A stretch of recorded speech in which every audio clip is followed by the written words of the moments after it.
Hi everybody. 2 days before the world is supposed to end, on December 18th, I went up to Camp Serendipity and got a little bit of survival training inadvertently. I knew there'd been a storm the day before on Monday, a lot of snow, a lot of downed trees, and but on Tuesday when I went up, the weather was clear and I figured they had time to plow the roads. I heard the power was out and I figured they had time to restore that. So I was optimistic, driving up like driving through a Christmas card. It was absolutely beautiful driving over. But on the road around the lake, I counted 37 places where trees had fallen onto the road or fallen across the road or up against the road, and then road crews had cut through and plowed the road. So I had no trouble driving on the roads. All the trees were, all those 37 spots were cleared. And I stopped a couple times to visit some neighbors, and I learned that the power was out on Monday and was still out. And I thought, well, they'll get it fixed, or if they don't, I can deal without it. I can live without power. My only question that I was worried about was, had my driveway gotten plowed out or not? So was I going to have to scoop it out by hand, or was I going to be able to just park?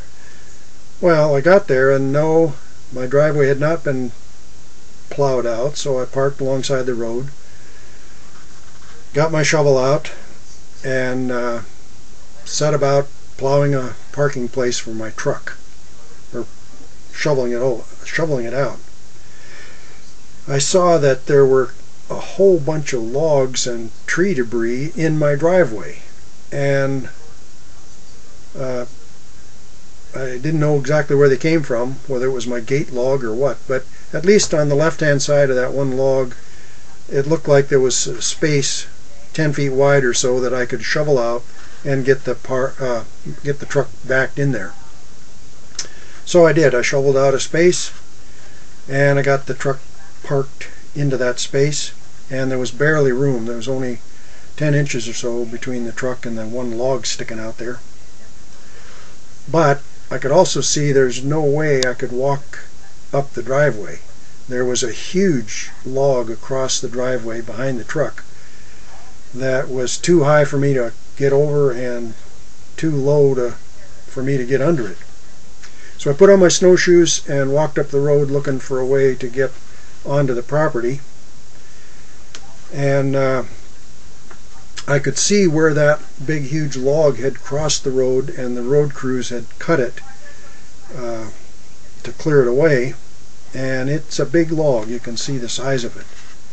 So anyway, I snowshoed down up to where the culvert is and crossed the ditch and cut a trail through a bunch of fallen trees, and found a way to get onto the property and make a snowshoe trail up to the valve, and I turned my water on and then snowshoed on up to the cabin, dodging some more fallen trees.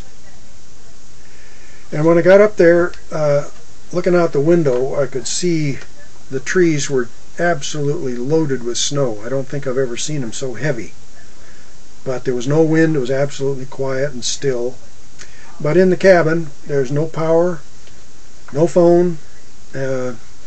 Even without a phone that didn't require power, the phone line was dead. So I built a fire in the stove, got it nice and cozy in there. Then I decided, since there's no phone, I'd better go down and call Ellen. So went all the way down, got in the truck, and drove up the road to the school bus turnaround, and there's cell service up there. So I made a call to Ellen and left a message, and then got back. I wanted to make sure I get parked before dark, which I did. And after a second trip up carrying some more gear to the cabin, I decided it's going to be cold at night. I better have those emergency sleeping bags I carry in the truck. So I made a third trip down and back up, and when I was getting the sleeping bags, I saw this emergency flashlight battery operated radio that I carry, and I thought I might as well bring that up too, so I did. fortunately. So now it's starting to get dark. I lit some candles and I found a Coleman battery-operated camp lamp that I hadn't really thought would be too useful, but I turned it on and it turned out to be absolutely wonderful to have that light in the bathroom. And then that emergency light has a nice fluorescent light on it that lit up most of the kitchen and dining room and the stove for cooking, and so I had plenty of light. And I had heat. My stove made the place cozy, nice and warm. Had a lot of firewood, and I had cold running water. Hot water, of course, wasn't working. And I had a working toilet and a warm bed, so it was a nice survival experience. It was a lot of fun. I cooked my dinner. I boiled a potato. I fried a salmon in the pan, all on top of the wood stove. And I had a big pot of water on there for washing, so I had hot water for washing. And I felt good. It was kind of strange, but it was fun. Well, at first light in the morning, lit another fire. It got down to 40 degrees inside the cabin. It was 20 degrees outside when I got up. So I lit a fire the first thing and warmed the place up. Had my usual breakfast, except I had to cook it on the wood stove. And my plan was to go down below and buck up that big log so I could open up the driveway so that Mike could come in and plow my driveway. That was, to me, the big priority. I wasn't going to get any work done on the cabin this week. It was clear of that, clear about that. So I took my snowshoes and my shovel down below just to make trails to get access to work on the log and to size up the job and figure out how I was going to buck that thing up, because it's a big, huge log. So after looking at it, I planned to make my first cut on the left and let that log down from left to right. But my next worry was, did that log hit my power pole? Because it was right in the vicinity, and that really worried me, that if it had smashed my power pole, I had a lot bigger problem. So I looked over there and I could see that the old power pole, my temporary pole, was standing up untouched. You can see it standing on the left there. And my permanent pole is to the right of that. And I couldn't tell right away whether it was okay or not. It was, so I took a shovel over, cleared the snow away from it, and I found that fortunately it was only covered with smaller tree debris and snow, and the pole looks okay. It looks untouched. But it was awfully close to that log. I put my shovel in between the power pole and the log, and you can see the black handle of the shovel horizontal up against the power pole. Then you can see the wood handle going to the right, and then you can, if you look, you can see the aluminum scoop. And that aluminum scoop is right up against that big, huge log. So if it had been left the width of that shovel, I mean the length of that shovel, I would have had serious damage. So next thing I decided to do is shovel off the concrete steps that goes up from that area so that I could have an easy access to the cabin, up and down, to bring my gear up and down and get my chainsaw and that kind of stuff. So I started shoveling off those steps from the bottom, and when I got up to the landing between the two flights, I saw what tree had fallen, and it was the tree that was right behind the giant sequoia named Bill that I had planted. And you can, if you look carefully, you can see the square little sign that says Bill still standing there. And behind it, after shoveling off the snow and seeing what it was, is a huge big mound of dirt, because the root ball had pulled out of that big tree and was now standing up in the air, and the tree was falling off to the left there. And the sequoia tree that was in that area, I don't think I'm going to find until spring. We'll see if it can recover from that. But there's no sign of it. I couldn't find it. Anyway, I continued shoveling up the steps, and I got them all cleared off, and at some point I heard a loud cracking. I turned around and I saw a tree actually break and fall. Big tree broke off high above the ground.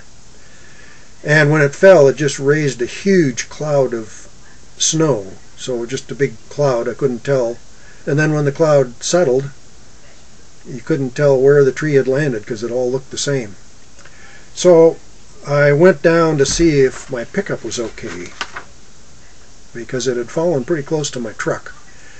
And fortunately I saw that the truck was okay, it hadn't been hit. So I went back up, continued shoveling the driveway, the stairs, and I could hear a chainsaw operating pretty close behind me. I didn't think I had neighbors that close, and I didn't think the sound would carry that much with the snow.